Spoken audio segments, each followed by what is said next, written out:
This time. Speaking the other day that I may. Are you guys ready? Sorry, it's okay.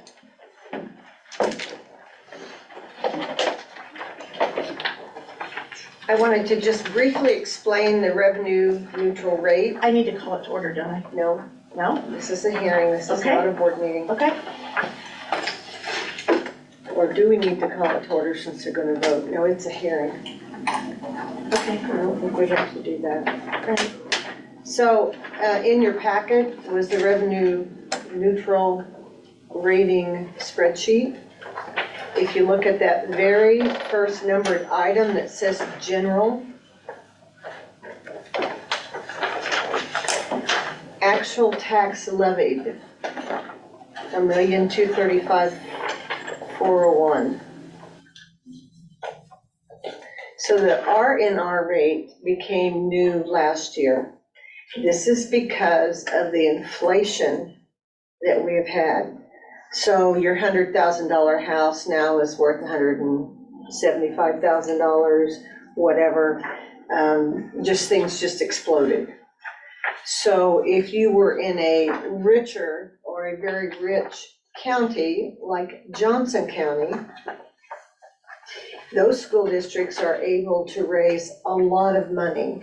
The state statute says we have 20 mills for our general that we can have in our school district. So what they're doing here, you look at the actual rate is 20. You go to the third column, it says the neutral tax rate. If we want to stay within what we were prior to this inflation, we would only get 19.2 mills. So that would be the neutral rate for us to take. But since we have the authority in the state to continue to take the 20 mills, it gives us, I think it's $50,000. It gives us another $53,000 if we continue to take our 20 mills. The difference between the 19.2 and the 20. Between the 19.2 and 20. Okay. And so what we would be voting on during this hearing is keeping our 20 mil rate that we have authority from statutes to do.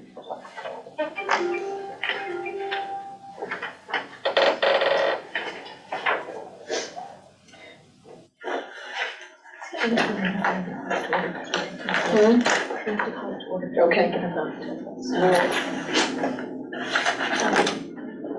I'll go ahead and call this hearing to order.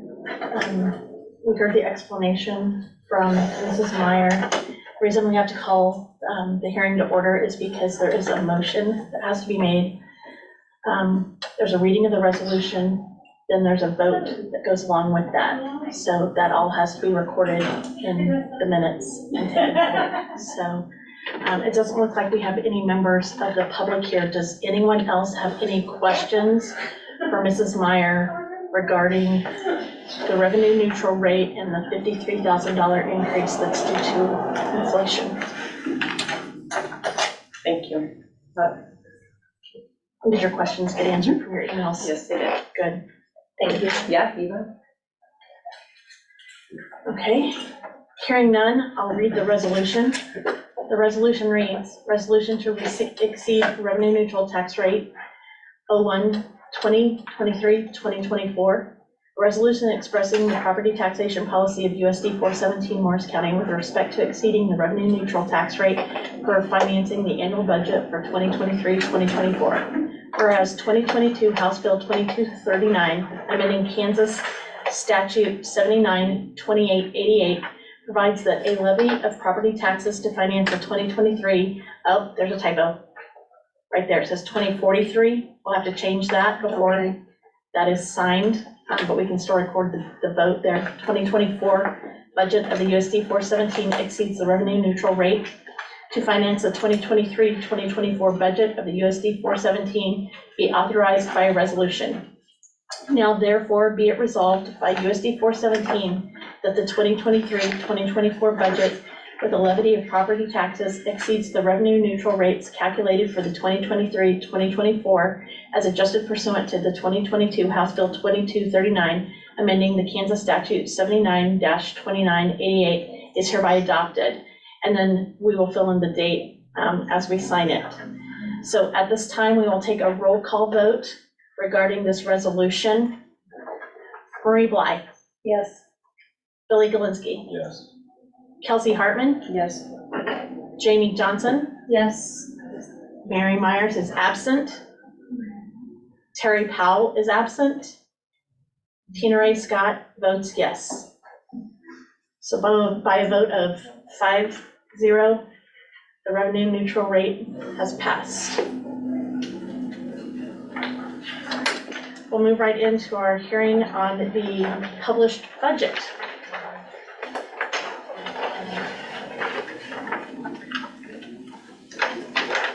What I want to discuss first is the needs assessment. If I can find the silly thing, sorry. Is that in your packet? Did I not? It is not. I got it. So each year, the principals,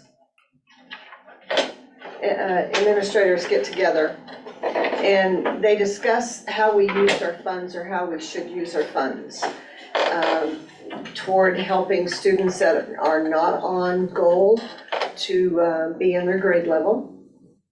Students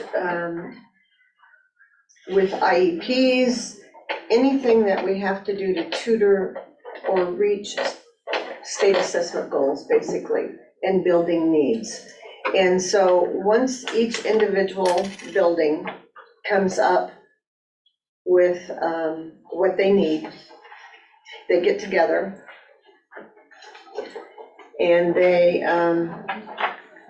Nancy, it is. If you're following along in your packet, it's on page 52, because it's actually part of the agenda later to be discussed. 52? Yeah, page 52. So it's later. Right.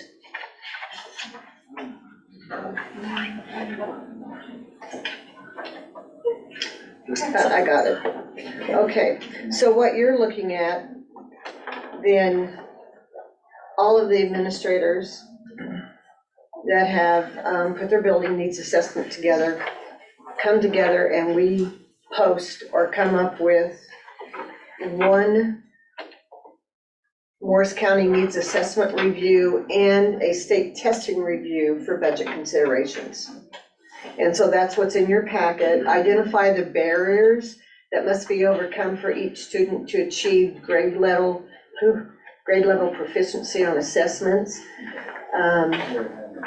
I think most of our teachers and administrators believe that one assessment score is not an accurate measure of what our students learn or how our students perform. And so if you read down there, the shortfall of special education funding is a barrier, poverty is a barrier, truancy is a barrier. So there could be potential language and cultural barriers in our school district, even if it's just one child, then extra funding needs to help that child. So then under B, we identify the budget actions that should be taken to address these barriers. And C, we identify the amount of time the board estimates it takes for each student. So when we look at budget, definitely recruitment and increased salary for our teachers, additional staff members hired to meet individual learning needs, increased funding and time for staff development. And you can see we have several things that are listed. So we are not blind to the needs of our children. We're very aware of what it's going to take to make students proficient. And then C is about the time it's going to take.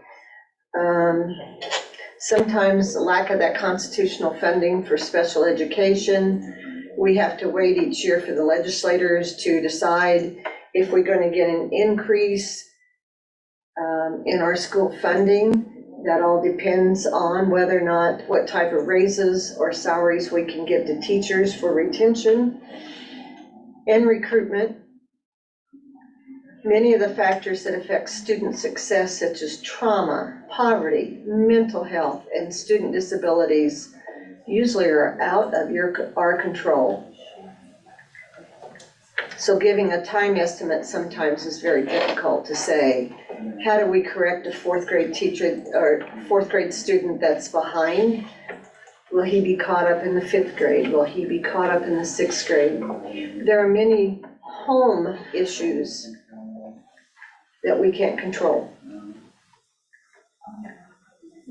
This is what we will post on our website. If you have any additions that you think need to be listed here, but I do think that our administrators were very thorough in their needs at looking at the state assessment scores and the local needs. Any questions regarding our budget at this time? We won't actually approve that right now. That's part of the agenda later on, but this was just an opportunity to see if there were any questions or concerns that anyone had regarding the budget, what any of the columns might be. That's why Bryce is also here to help answer any questions. If there's anything that maybe patrons brought to you. The one thing that I might remind everybody is that the budget is essentially a guess, because until we get our numbers on September 20th, I've always thought it was interesting that you have to publish your budget before you even know what kind of funds you're getting from the state. But just kind of a point of contention moving forward, or something to keep in mind. The federal government is looking at cutting about $73 billion from the education fund this year. They are looking at a potential government shutdown at the end of October. That's what the House has proposed. So they're not talking about taking any money away from IDEA, which is what we've been pushing for quite a while, is fully funding IDEA. But they're looking then at taking money away from our title programs, Title I, Title VI, Title V, Title VII, Title IX, any of those things that we also utilize in the school district. So the education budget's going to be a pretty contentious piece. I'm married to an accountant that ran a business for 50 years. And when I would tell him that we would have to publish our budget in September each year and look at the numbers, that on June 30th, that's not necessarily the money we're going to receive. My last year at Holton in 2015, we were short about $250,000. So when we look at contingency reserves or capital outlay money that we set aside each year, we were thankful at Holton that we had money to make sure that we could still pay our bills. Our first payment in the fall for special education is not until September. Is that right, Bryce? I think that's right. Huh? And so, I'm sorry, the funding we get for special education doesn't come to us till September. But we have to make payments to Flint Hills in August. So we always have to make sure we have enough carryover money to be able to pay those bills in July and August before we get any money from the state or federal government. So sometimes as an accounting teacher, the budget's hard to take because we still don't know that by June 30th, we're going to get all those payments. The last few years we have been able to do that. So this is, in January is the time of year to start talking to the legislators in the state to make sure that they have education on their mind. It's also a farm bill that's got some contingency on the national level, and the farm bill affects our school nutrition. So just a couple of things that might play into our budget moving forward. So, all right, well, it's 6 o'clock, so I will go ahead and call to order our Board of Education meeting for September 11th. We'll let staff trickle in here and then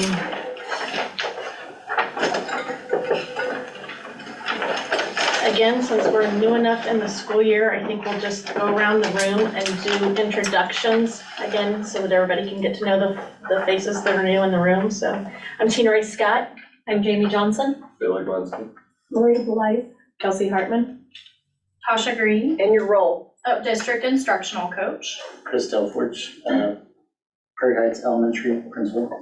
Kelsey Bremer, Council Grove Elementary Assistant Principal, 504 Coordinator, and Early Childhood Coordinator. Dana Reddick, District Health Nurse. Heather Jonas, Principal at CTES. Valerie Gear, Curriculum Director. Bryce Johnson, Business Manager. Amber Weeks, Board Clerk. Nancy Myers, Superintendent. Our empty chair philosophy. Okay, We do have. okay, Heather, would you give us that empty chair up here?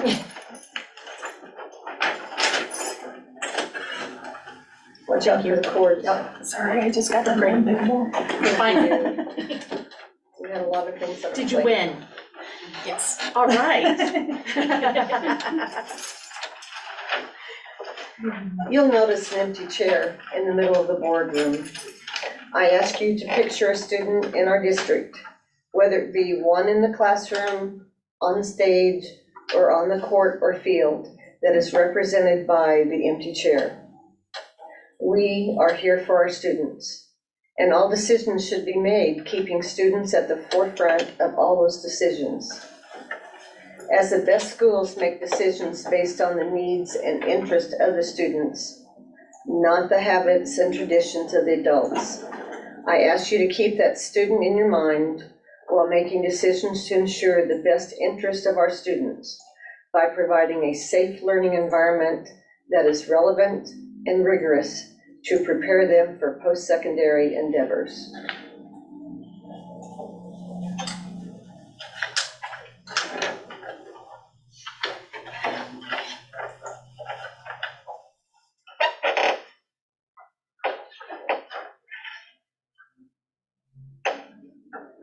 Thank you, Mrs. Meyer. And as a reminder, we'll do that at the start of each board meeting, and then just take a few moments to reflect. The next item is item F, approval of the agenda.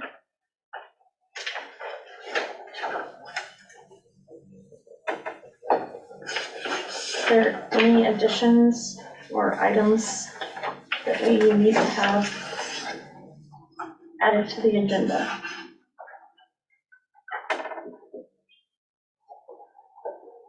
Not, I'd entertain a motion. Madam President, I move that we approve the agenda as presented. Second. It's been moved by Jamie, seconded by Marie to approve the agenda as presented. All in favor, please raise your right hand. Thank you. Opposed, same sign. Motion carried. Doesn't look like we have anyone for public comment this evening. Did we get a student or a teacher presentation? Okay, we'll work on that for next month. The next item is item I, approval of the monthly bills and financials. Those were sent out this afternoon. The amount of this month is $1,146,810.55. Any questions regarding the monthly bills or the financials? I have a problem with approving these when we have barely seen them. I think we should have more consideration of that. Did you say sent out this afternoon? Oh, sent out Friday, sorry. Yeah, they were Friday. They were late in the attachment piece of the. That's still short, unless we spend our weekend doing that. Well, we meet on Thursdays to do the agenda, so Friday is the opportunity for the, I don't know that we could do it any sooner with the way that our meeting falls and the payment of the bills. I don't know, I'd have to talk to Bryce. These are as of August 31st, so I'm not quite sure. We'll be meeting on Tuesday or Wednesday to do the agenda. Do we not have to have that packet sent out 48 hours ahead of time, 48 business hours? So the financials should be in there when we send it. I'll work with him on trying to get that accomplished. Can I ask why you didn't have a problem with that until recently? I've always had a problem with it, Bryce. I think we're passing things through here that we really, somebody has told us it's okay, and we've just rubber stamped it. Okay. And I know that it was when we were getting printed copies of the packet. This was pre-iPad. Marie and I are this timeline, except for Terry, nobody else on the board was of that timeline. But I know that was quite a while ago, and we would actually have them included in those, and then those were delivered. But I think once we've gone electronically and with COVID and things, we had other issues that were more important. So we did discuss that in our agenda meeting, and we'll work on that. Well, I think we've had new issues this last year that has brought that to the greater importance.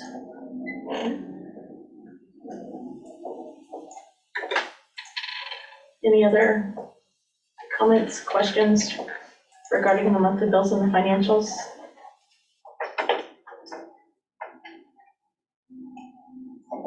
Madam President, I move that we approve the paying of the monthly bills in the amount of, that's a big number, $1,146,810.55. Second, it's been moved by Jamie, seconded by Kelsey to approve the monthly bills and the financials in the amount of $1,146,810.55. All in favor, please raise your right hand. Thank you. Opposed, same sign. Motion carries. The next item is approval of the consent agenda. Sorry, I'm trying to run it both here. The consent agenda includes approve the minutes of the previous meeting from August 14th, 2023, financial reports and pay bills, donations and gifts, personnel, the employment of James Henry as a route van driver, and Darren Reddick as the junior high assistant basketball coach, the resignation of Gail Judds as the Council Grove junior senior high school custodian,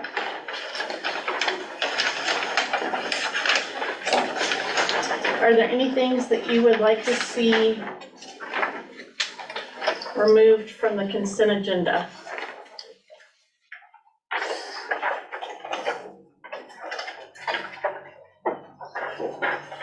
Hearing none, I would entertain a motion for approval of the consent agenda. Madam President, I move to approve the consent agenda as conveyed. Been moved by Kelsey and seconded by Billy to approve the consent agenda as presented. All in favor, please raise your, any discussion? All in favor, please raise your right hand. Thank you. Opposed, same sign. Motion carries 5-0. The next thing is our administrative reports. I'll start here with Valerie and work backwards. Anything that you want to add from the report? I do not have anything to add, no. Mrs. Prentice?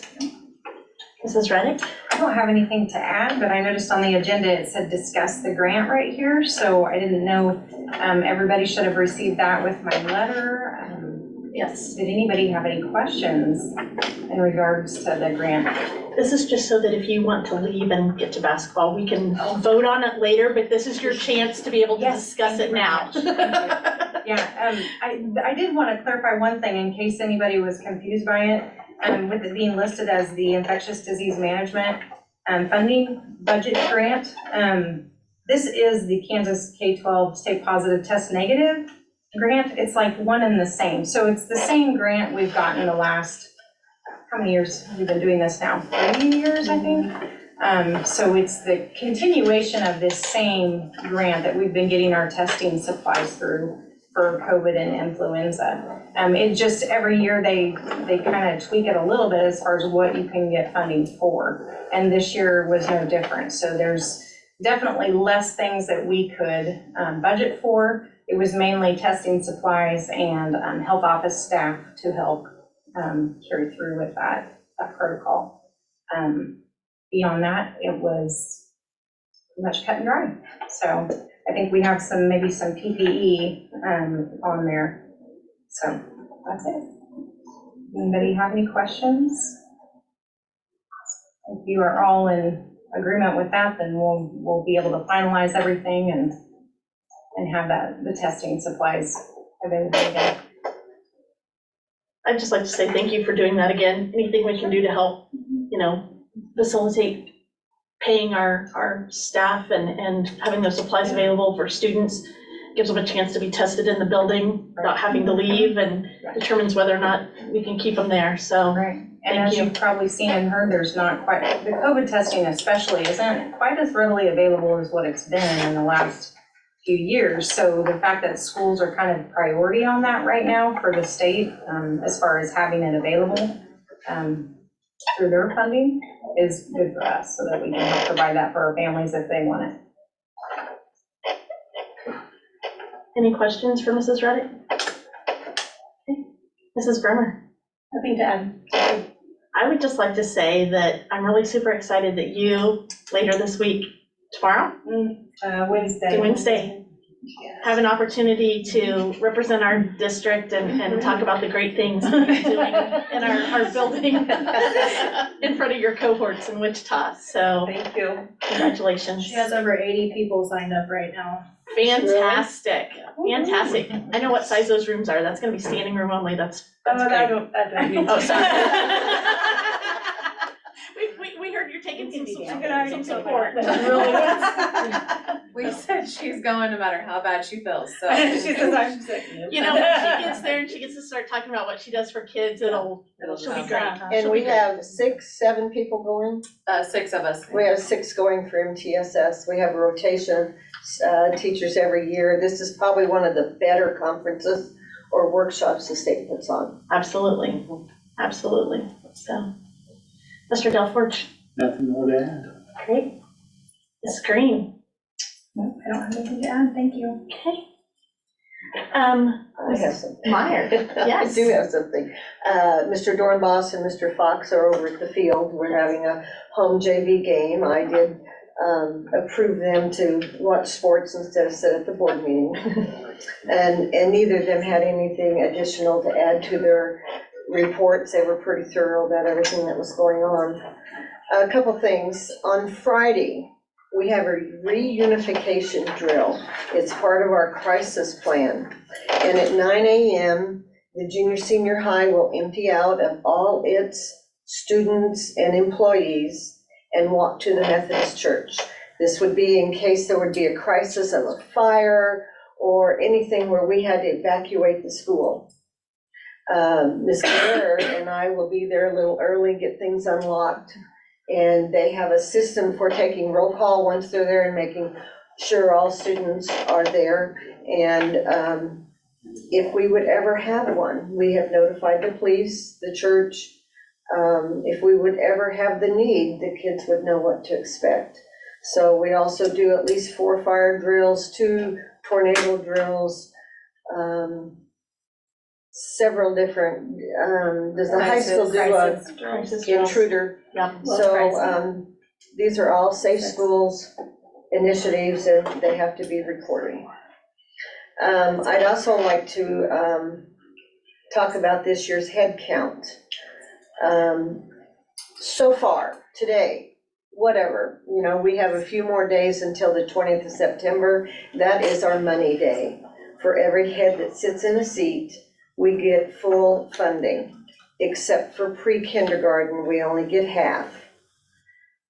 The other thing that happens, tacked onto that, if they're underprivileged children and in poverty and receive free meals, or they're listed as at-risk students, we get another 0.48 for them. We get a percentage for transportation. We get a percentage for English as a second language. So, they're Students just, with IEPs, huh? students with IEPs. Students with IEPs. And so, it's very important on the 20th, they really have to be here a day before and a day after the 20th for the auditor to count them. So last year at this time, we had 773 heads sitting in a seat. And as of today, we have 773 students sitting in a seat. Now, some of the classes bounced up and down, all right? Some went up, some went down as they go from one grade to another, or new kids come in, but it all balanced out. So depending with the auditor on what they see, as of September 20th, head counts, that's how we get our funding from the state. The other thing I'd like to bring up is just some knowledge, and Matt Weaver has been doing some research for me, but I'm not sure that you've ever been on a rotation of your vehicles for buses. We should plan to at least purchase a new bus, if not a pretty newer bus with low mileage just about every year. And as many buses as we have, we might want to look at 2 buses a year. And I would highly recommend that you start put air conditioning in your buses. We have some newer buses that could be retrofitted with air conditioning in them, and it's not cheap, about $10,000 to add air conditioning. But if we don't plan and spend our money wisely each year, we need to have a budget line item for transportation every year. We can't count on our buses not breaking down or not having an accident. We just need to be prepared and continue to keep them up to date. We have quite a few older buses that we need to start rotating. And there actually is a state statute that applies, Bryce, you know this better than I do. The age of the buses and the miles of the buses also factor into that as well, correct? Just the age. Well, it used to be 25. 20 years, and in 2010, they might have changed it to 25-year-old bus. We have some getting close. Getting close, right. So just let you know that we're thinking about it.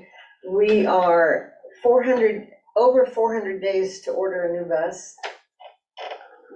And a good used bus, if it gets on the market and we can find it in the Midwest area, Belleville, we bought one in Oklahoma City last year that fit our needs. Matt's just gonna start looking and see what we need, see what can replace what we have, so. Can you also talk about the transits? Because we had ordered a couple of transits previously and they were, we were waiting for those to arrive, so. Did we get the transit? I saw we wrote a check. Mhm. Is that one of the 2 that's out there? It's the third transit. What? It's the third transit. Oh, the Our third transit. Yeah. So the state puts out a bid to dealerships, and it must have been Shawnee Mission Ford again this year. I saw your check. And you have like a 10-day window just to call them and order one. And we ordered one in August last year. They didn't have it when I left, June 30th, and I know it came in sometime in July. And so what they do, they order the 12-passenger vans, and they have a company that retrofits them into 10. As a school district, we can only put 10 people in one of those large buses. But the nice thing about it, when they take those back seats out, you've got room for your golf clubs. You've got room for basketballs or volleyballs or whatever, you have space. Some of our small minivans, if they're not extended, there's not much storage in them. So we did get the third one, or it's coming? It's here, a Okay. year later. Yeah, it's taken almost a year to approve Yeah. those, so. And so what I'm saying is, as for buses, I would say before December hits us, we need to look at putting a bid out someplace for a couple buses, because it's gonna take us probably a year and a half to get them. Okay? That's it. Board members, does anyone have anything?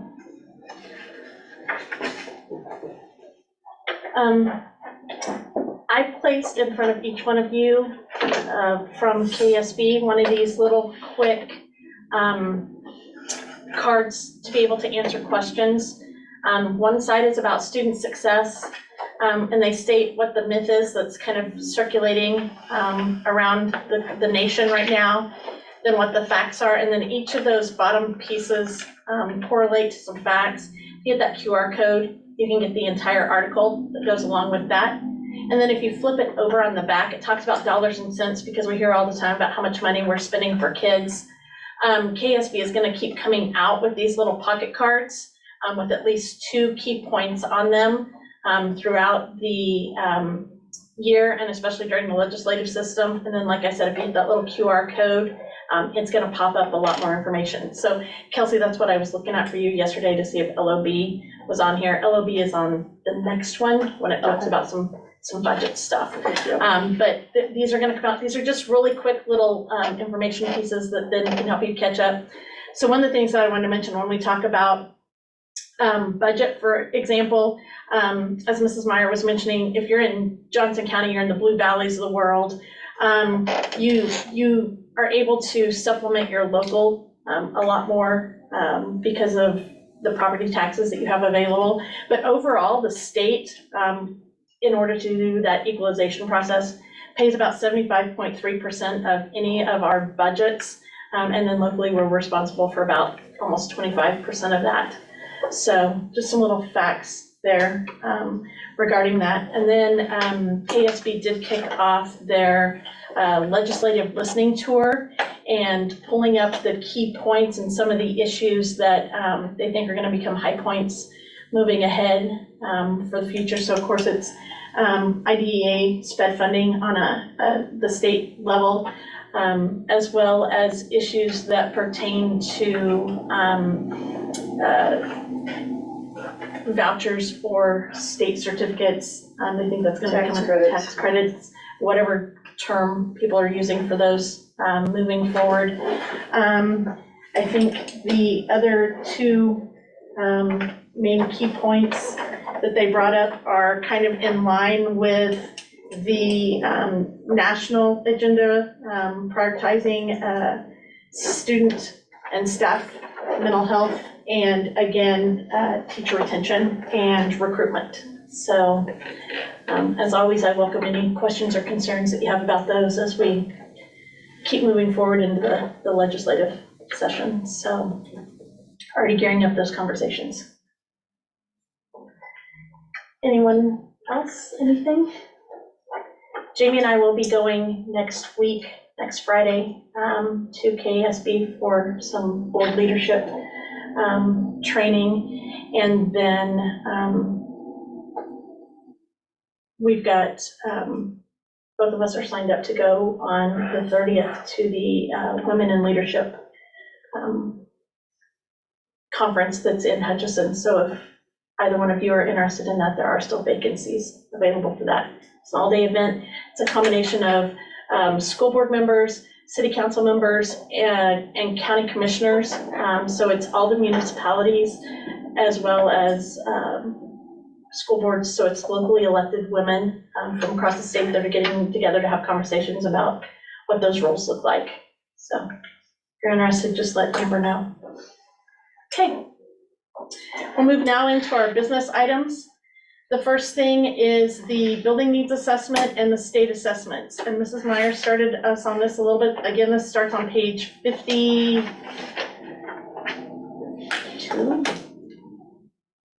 Yes. So as we talked about earlier, the administrators got together in their buildings, put their needs assessment together along with their view of state assessments for students, and came up with barriers, budget actions, and also tried to make a timeline for the board to understand how long it takes. But I pretty much went over these earlier, but if you look through those, we look at barriers of students. And I think that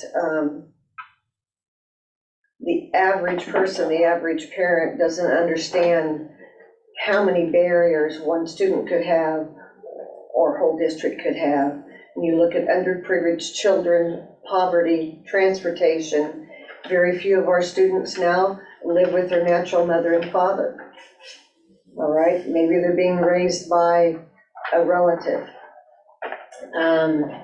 There's such an increasing level of social emotional challenges and needs of all our students. It's hard to schedule the teachers to spend extra time and tutor those that need, trying to keep students on grade level. I think last year throughout the state, to me, one of the main barriers was truancy.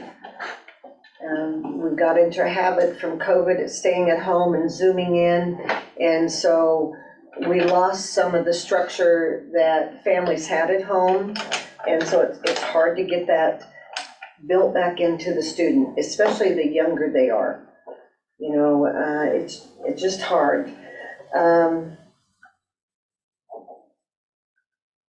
The district does not believe that one state assessment test is an accurate measure of any of our students' success.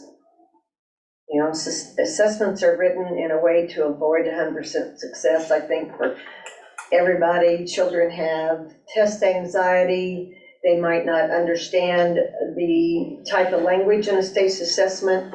For example, a few years ago, a friend of mine was on the math committee. She was on the committee after it came out, but 8th graders were being asked when they pull up to the gas station to fill their car up, and it gave them information to figure out how many miles per gallon the car was getting.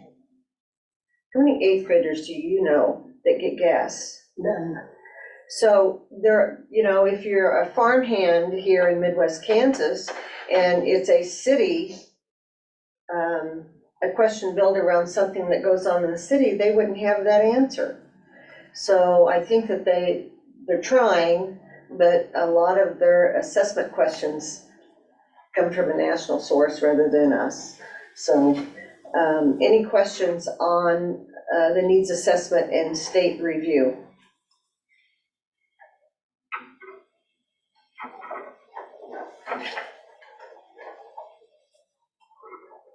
I'd just like to say thank you to all of our admin team for pulling that report together for us. That's a nice way to be able to read that. Again, that is another part of the state statute that we have to complete in order to work through these next 2 steps that are on here, which include the local option budget resolution, which is a separate piece from what we did earlier, and also the budget. So there is on page 55 in your packet, the local resolution reads resolution local option budget percentage, resolution 02, 2023, 2024. Be it resolved that USD 417 Morris County shall be authorized to make a local option percentage in an amount of 33% for the 2023-2024 school year, adopted by the Board of Education of Unified School District 417, Morris County, Kansas, on this 11th day of September 2023. And could I explain that? The state statute allows us to have 30% without a resolution. And a few years, and you can see that in 2019, the certificate and resolution that's in your packet, that this board voted to go to 33%. But because we're over the 30% state statute, we have to have a resolution every year of what that percentage is. It could be 31, 32, 33, anything over 30, we have to resolve. And so this is what this is. We want to maintain our 33%.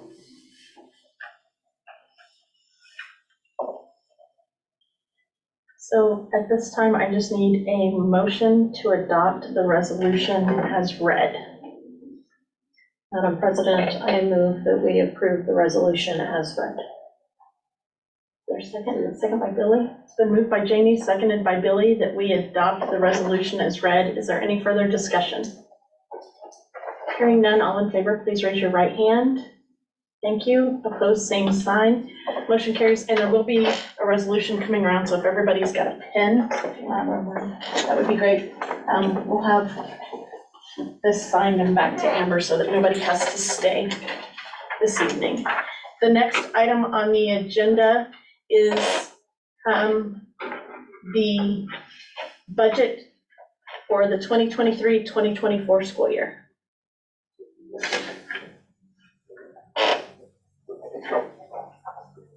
We did have our hearing at 5:50 this evening. If there are no questions, we did have the budget presented to us at our August meeting. And again, there's a copy of that in your packet, and Bryce is also here this evening. Madam President, I move that we adopt the budget as published. It's been moved by Jamie, seconded by Marie to adopt the budget as published. Any further discussion? Hearing none, all in favor, please raise your right hand. Thank you. Opposed, same sign. Motion carries. Okay, the next piece of this is a lot of paperwork and looking at policies, again, a state statute. So Mrs. Meyer, the open enrollment of non-resident students, which is policy JBCC. So I've tried to make this simple about our timeline. So tonight, we're just discussing.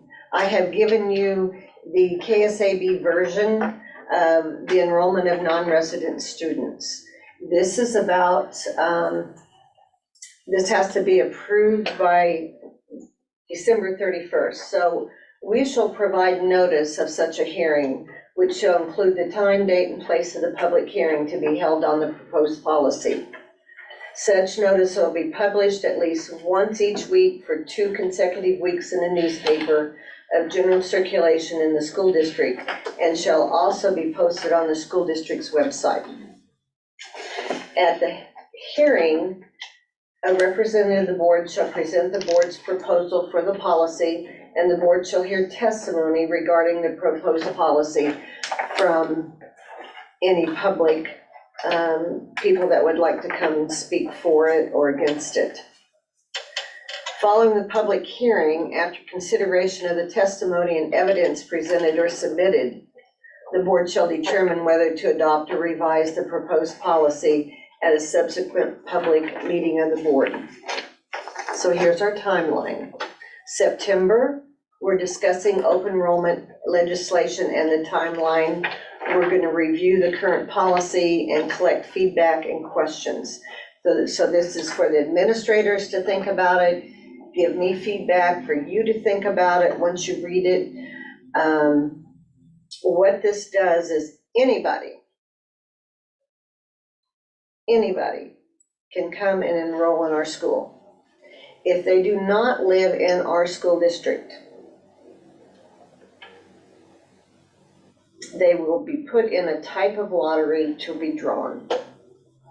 If a teacher does not live in our school district and their child comes to our school district, they are considered an in-district student. All right? We do not have to provide transportation for out-of-district students. They can come to our borders and get on the bus. But if someone's living in Allen, we're not going to promise that we're going to drive a bus to Allen to pick them up. Now, there may be enough children that make a difference to us that we'd want to take and get a whole bus full. That's just an example, but we don't have to do that. In October, we're going to review and discuss this policy. If we want to add something, we want to take something off. And then we're going to set a policy hearing date. We publish the hearing 2 consecutive weeks and on our district website, and we add a policy adoption to the November board meeting. If we come back to the board meeting and we're not quite ready,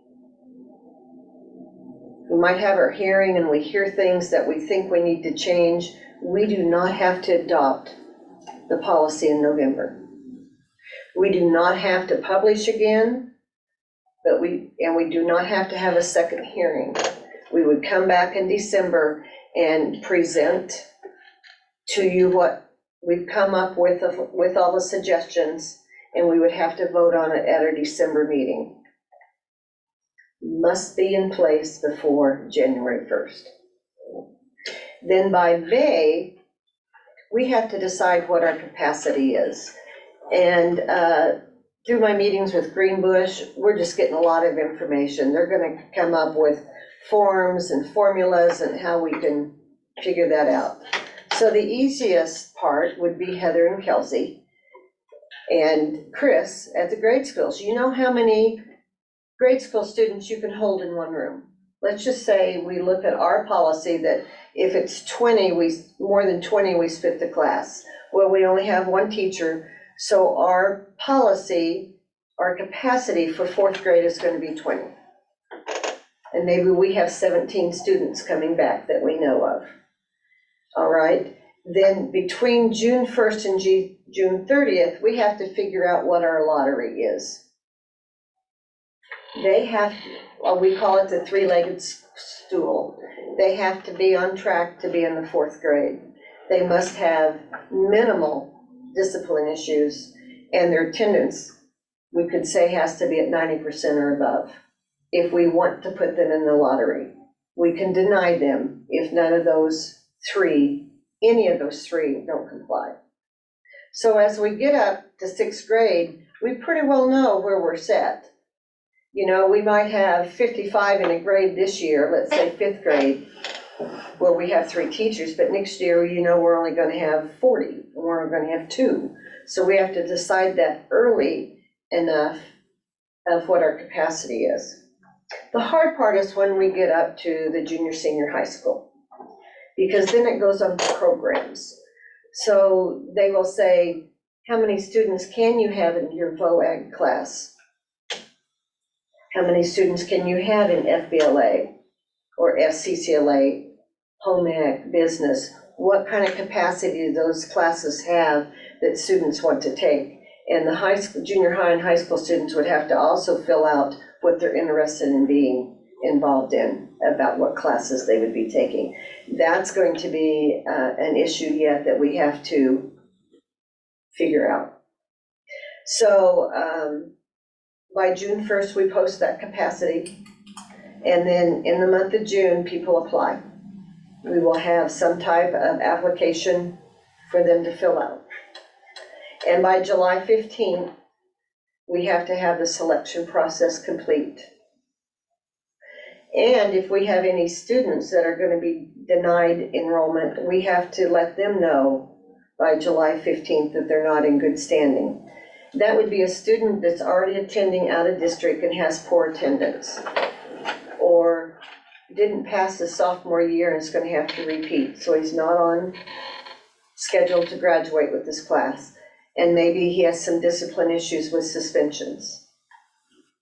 So our task right now, you guys need to read this over. Okay? This is something I really need you to look at and read, because when we have to vote on it and all of a sudden you say, oh, I didn't know that paragraph was in there. It's pretty cut out. I think it's very close, or almost what we would approve. CASA eligibility, Kansas High School Activity Association. Just because you come from a private school or a home school or you're out of district, you still have to pass their qualifications. That's passing 5 classes. 8th graders going into the 9th grade have all the eligibility possible. It doesn't matter. You don't need any credits to be a freshman in high school. All right, that's kind of cruel to say. But in other school districts I've had, when you turned 16, you were a freshman, whether you were passing 7th or 8th grade. All right, and that does happen in inner cities. And so you would have to, you could also look at that, and that's included in this too. But I will probably, before our next meeting, email you this separately, so you can just sit and look at it at some other time. I'm going to remind you, have you looked at it? Have you read it? Do you understand what we're doing? I will be at several workshops. I'll be going to KSDE's conference in October, and I'll be at KSAB's in November. That's probably after or before our board meeting. It's before. We're just getting inundated with a lot of information. Greenbush is on top of it all, and so is KSAB. Mhm. So, this is, it was questionable whether or not they would put the academic discipline and attendance in it. When they first talked about it, they said that doesn't matter. Then people brought up, what if they brought a weapon to school in their former school and got expelled? The Safe Schools Act still applies. Those expulsions, those suspensions will all count towards a decision. How we're going to choose them? Are we gonna cut up their names and put them in a hat and pull them out of a hat? You know, that's the hardest part, because we have to be very careful. So if I decided that Amber was a good candidate, and she's coming, I don't know, I hate to keep using Northern Heights or Harrington, and Amber's coming from Harrington, she'd make a great sophomore at her high school, okay? She might have 3 siblings below her that aren't as great. They might have an IEP or special education program that says we must provide them transportation. Mhm. So once she's in, we must take all the siblings that would attend school in our district. What So- if there isn't capacity for, how does that Well, work? no one's answered that for us. That was brought up at our superintendent's meeting. What if I can take Amber, but her 4th grade sister, we don't have capacity for that. I think she's ours. They're not giving us an answer on that yet, and I think by the time we get ready in October to publish this, and vote on it in November, we're gonna have an answer. That's the hard part there, is looking at the list about, you know, and some parents might wanna be a little sneaky about it. Maybe they've had trouble with the brother that's gonna be a freshman, but they haven't applied for him. But once we take one, we're responsible for them all. How does this work where the White City bus is already going into Aldabasta? You know, there is no law now. We could drive into White City and pick up kids. They changed that law from district boundaries. It used to be 3 miles from school that we get, So they make the 2.5. choice? it's 2.5 now, Yeah. but it used to be The more. school and the family make the choice, yes. Yeah, And it's whether or not the school district wants to send that bus over there. We've essentially always had a neighboring agreement that we were not gonna do that to other districts. But one of the things that, I don't know if you heard Mrs. Meyer mention, in this lottery piece, if we accept a student that has an IEP, we have to send a bus. So it doesn't matter, they don't have to meet us at one of our stops, we have to send a bus. if their individual education program says you will provide that student transportation, they could be 20, 25 miles away, they could be in Manhattan. Mhm. Or we would have to go pick them up. There is no mileage limit when someone has that written into their program. So, I think you have to be reasonable. It's like homeless students, Auburn, Washburn, on the southwest side of Topeka, had students that ended up at the Mission. They lost their home, they were at the Mission, which is downtown Topeka. And you have to provide that student to be able to come to his home school. And they were taking a bus to the Mission in Topeka to pick up a couple families. So there's some caution there. There's discussion.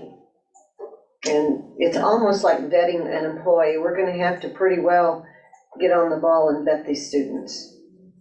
And this is a yearly thing, so let's say Sally gets accepted into 4th grade, she's a great candidate. And then the next year, we look at it again, or she's ours for She's the long ours. haul until family decides otherwise, or? That's right. Okay. So, Unless the attendance, the academics, and the discipline are an issue. sure. What And if they- capacity changes? Because we That's my determine question. capacity every year, correct?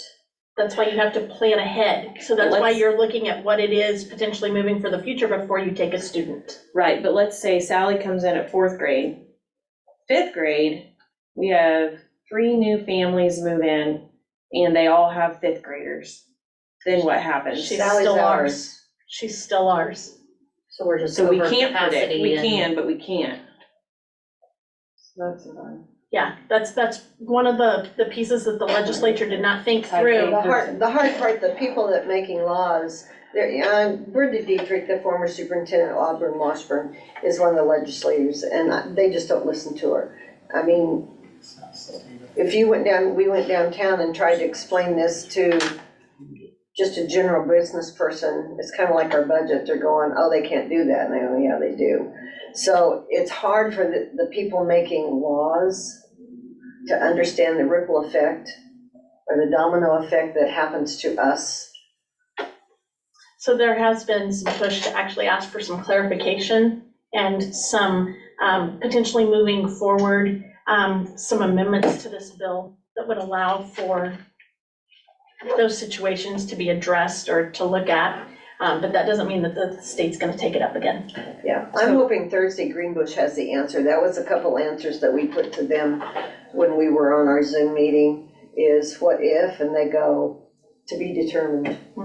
So by January 1st, we either adopt this policy or we don't. No, we either have to No, adopt this no. policy or we have to write our own. We have to We have accept to have a policy, policy. state statute. That's Yep. what I thought. I was just wanting to There clarify. is no option. Got it. And if we don't like what's here, we can take paragraphs out, we can add paragraphs, and I'm hoping the administrators will look it over.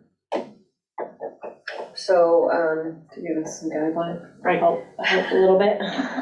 But we do, the way I read this, we get to set our capacity. We have to have some kind of policy that says how we're setting our capacity, but we can set our capacity Right, and that can maybe a little change. lower than what we truly expect it to be to try to help in these kind of situations, you could. potentially.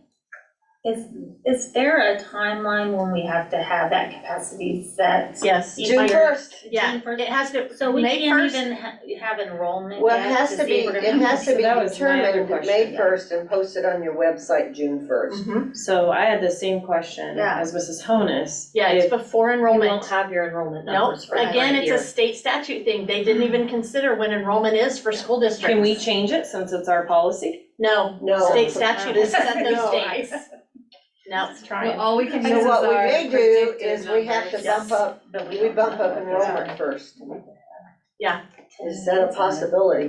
Oh, to have enrollment instead of due in July, have You it could due do in. a Well, pre-enrollment. we do pre-enrollment, a lot of high schoolers do pre-enrollment, but we might wanna try to do some kind of pre-enrollment in March, 1st of April.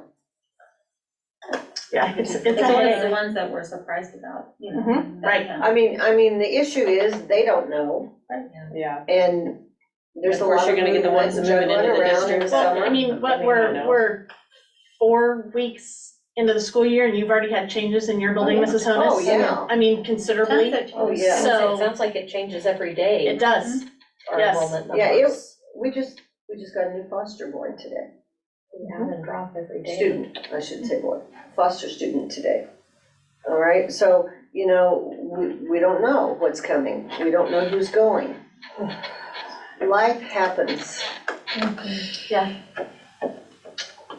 That's enough. I will send this to you probably weekly. And be prepared to get confused What- because you if I read can one get a box paragraph that- and you go back to the next paragraph and you're like, did they There's just just contradict themselves? So many But what it's- ifs. there that are, it's just absolutely. really hard to. The hard part, I wish I could put it in a box to where you had a button at the bottom that said complete, but you had to scroll down all the way before you got to complete. But this is pretty standard. Even our enrollment policy is pretty clear, pretty close to this. They've just added on the non-district kids. So, Mess. move on. Yeah.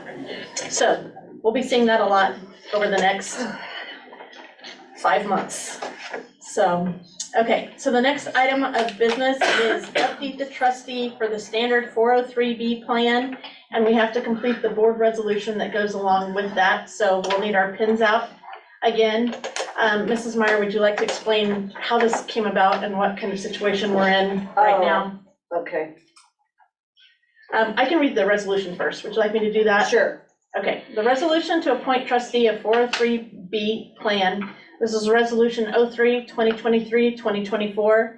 The undersigned hereby take the following corporate action with respect to the standard 403B retirement savings plan.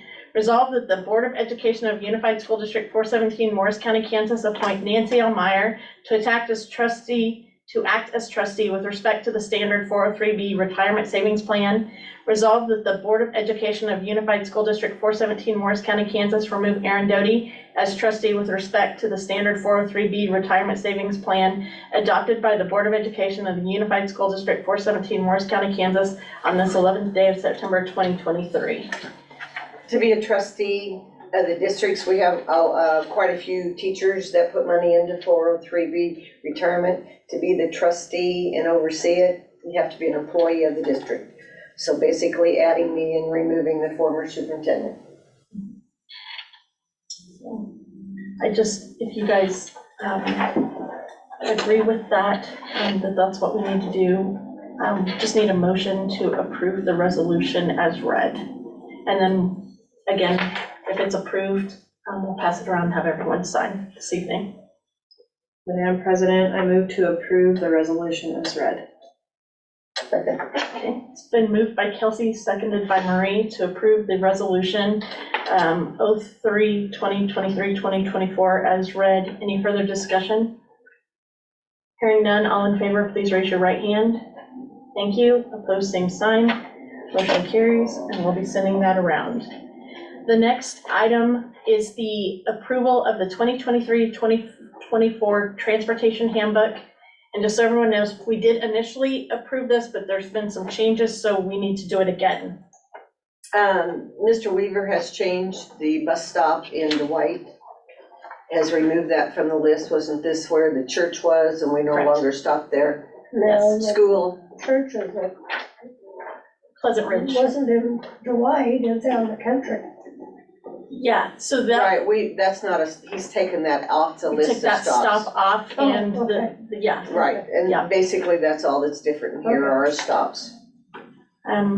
There were a few other little red pieces that were highlighted in there, but I looked back and those were some of the same changes that were in the transportation policy at the start of the school year.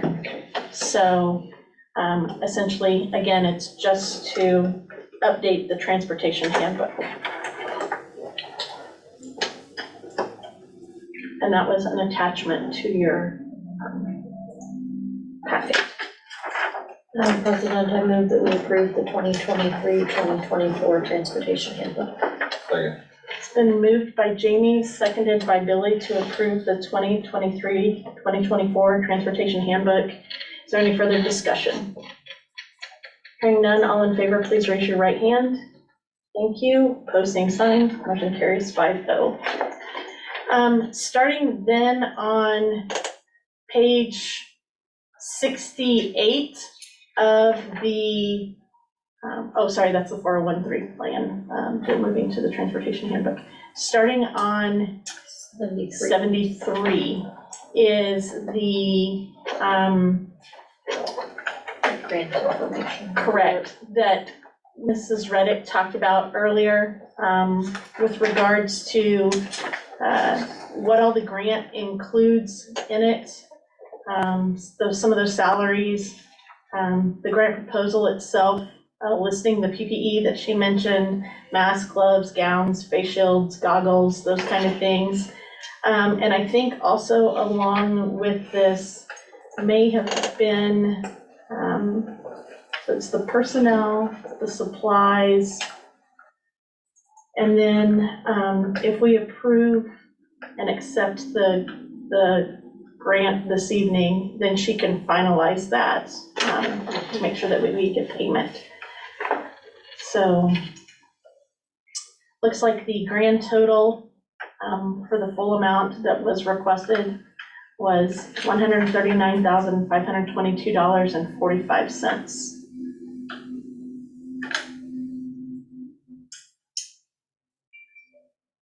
Any questions regarding the grant?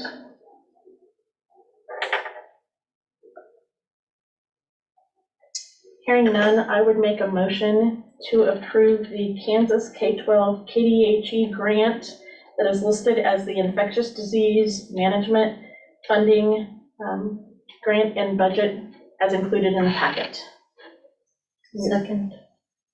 It's been moved and seconded to accept the Infectious Disease Management Funding Budget Grant as in the packet. Any further discussion? Hearing none, all in favor, please raise your right hand. Thank you. Opposed, same sign. Motion carries. We do need both the student information. I do not need an executive session on student information. I would like about a 15-minute executive session on personnel with no action taken afterwards. Okay, so we're gonna go ahead, we're gonna bump that. Let's go this. So we can do them both. Okay. Madam President, I move we go into executive session to discuss an individual employee's performance pursuant to non-elected personnel exception under COMA. And the open meeting will resume in the boardroom in 25 minutes with the board and Mrs. Nancy Meyer. Yeah, we'll do that. Okay, so it's been moved and seconded that we go into an executive session for personnel to discuss matters pursuant to COMA for non-elected personnel with Mrs. Meyer and the board for 25 minutes. All in favor, with no action. All in favor, please raise your right hand. Thank you. Opposed, same sign. Motion carries. We're going to take a quick bio break while we shut down and clear the room and everything, Amber. So give us a few minutes. Thank you.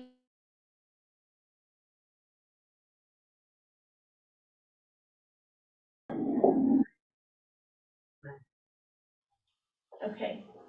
If there's no further business to discuss, our next regular board meeting will be on October 9th at 6 p.m. We will be in executive session beginning at 5 p.m. So we will have our superintendent evaluation meeting at 5 p.m. prior to the regularly scheduled meeting. And again, there will be some emails going out to staff or to board members regarding that evaluation piece. So any other questions, comments, concerns? Madam President, I move we adjourn. It's been moved by Jamie, seconded by Billy. All in favor, please raise your right hand. Thank you, everyone. We're adjourned. I got to the drive using my personal Gmail account. Thank you. I can tell you that Amber went to see her son play. Good. Yeah, Bryce, we talked about that. Yeah. Thank you, Bryce. Your Yes, board thank you. email account? It wouldn't let me with my board.